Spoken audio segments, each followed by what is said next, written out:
I'd like to ask both of you a question. Why, after spending $300 million, are Tottenham still absolutely awful? Right, now there is 5 minutes for each person to conclude, sum up, and we will begin with, it says the theist. I think that means you, Joe. You have 5 minutes. No, I go first and Joe goes first. We decided, since he would go first. Oh, you changed it around? Since he would go first. No, that's fair enough. Thank you, Mark. Yeah. I think you should fight. Yeah.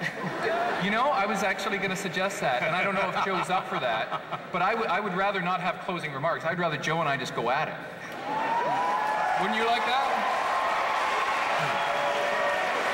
Did you say you and Joe go at it?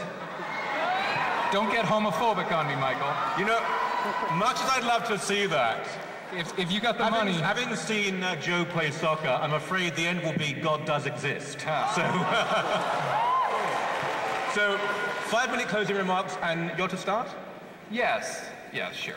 But, yeah, essentially, you know, my closing remarks are basically going to summarize some of the points I've said already and raise a few new ones. And that's basically the idea of, I think tolerance is a very important factor in any kind of pluralistic society like Canada or anywhere else in the world.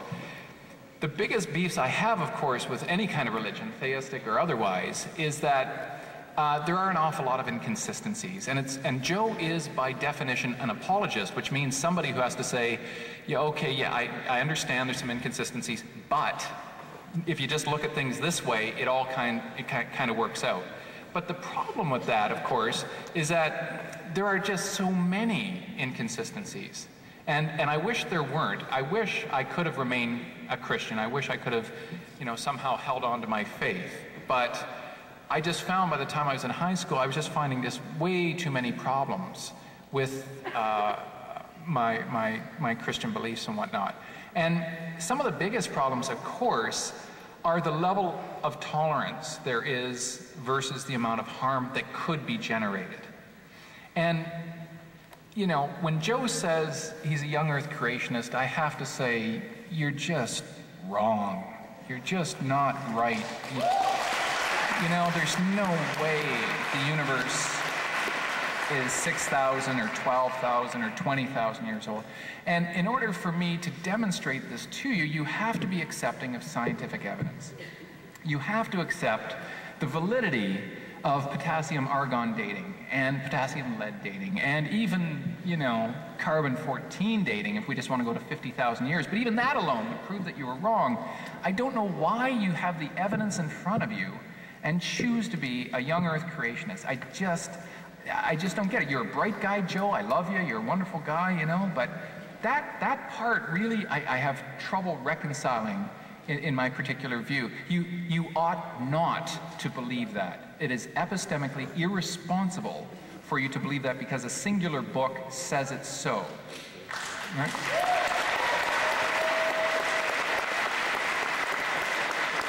And I'm happy to live in the same world with you. I'm happy to go to dinner with you and to be your friend. And we'll get along just fine, provided, of course, that our beliefs don't generate harm towards others. And as long as they're not doing that, I have no problem with us having a plurality of views. But I'm just wondering what you think and what you feel in your heart when you look out into this crowd, knowing that there are Muslims here, knowing that there are Hindus here, knowing that there are gays and lesbians, homosexuals, right? And wondering, in your worldview, is heaven big enough for all of these people? Because if not, then I do think there's a generation of harm, and I do think there is a level of intolerance, and I do think that aspect of faith can be dangerous. And I think those are the signs we have to look out for in terms of making determinations about how far our faith is going to go in judging the actions of other individuals. Joe, if I'm a good guy all my life, and nobody's perfect, right? Anybody wants to throw the first stone, go ahead. For those of you who haven't sinned, bring it on. I'm not perfect, you're not perfect. We know Michael's not perfect. So, what I'm saying is, if Michael and you and I and everybody else out here genuinely tries to be good, but they just don't have the particular worldview that you do, and your congregation does, do we still get in, you know? Do we still get into the club? Do we get into the big great beyond after we die? Because if we don't, I think there's something seriously flawed with your views. I think they're discriminatory. I think they're homophobic. I think they might even be on some levels racist, because you are making the defining characteristics of a very exclusive club. And if I don't somehow accept Christ into my life before I die, why should I be damned, or any of these other people of Muslim faith or Hindu faith or Sikh faith, why should they be damned for all time if they are in fact genuinely good people? And so I'm basically going to finish up here with a quote from Robert Ingersoll. He said, "Humanity is the grand religion, and no God can put a man in hell in another world who has made a little heaven in this. God cannot make a man miserable if that man had made somebody else happy. God cannot hate anybody who is capable of loving anybody. Humanity, that word embraces all there is." Thank you.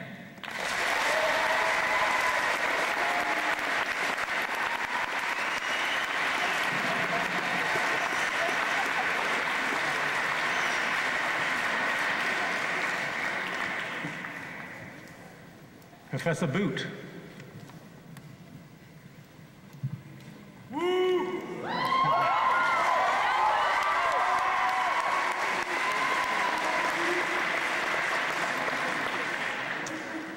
As always with these discussions, it ultimately comes down to just that. Is God just? See, the topic supposedly we were debating tonight is does God exist? But that's not Dr. DiCarlo's problem, you see. He's open on that question. What he doesn't like God because he doesn't like God's justice, God's definition of justice. That's what comes out and has come out again and again. Issue then is the issue of morality. And as with most skeptics in my experience, the issue is not a lack of evidence to believe in God. It's the desire to live as we want to live without God interfering with our lives in a way that we feel is inappropriate because it limits our freedom in some way or another. Every worldview, whatever you believe, has a point of departure. To call Christianity intolerant is ridiculous. Every worldview that claims truth status has a point of departure. Even Jainism ultimately will say you cannot say that Jesus is the way, the truth, and the life. So it's impossible to assert any true proposition and be tolerant of the opposite if we're going to say that there is such a thing as truth. Heaven and hell. This again seems to be the issue here. What of heaven and hell? The biblical conception of heaven and hell and of the justice of God is that no man will want to be in the presence of God who doesn't love and worship God. Heaven would be hell to the humanist and the atheist. Hell's their heaven because it's the perfection in degree of what we want now in life. If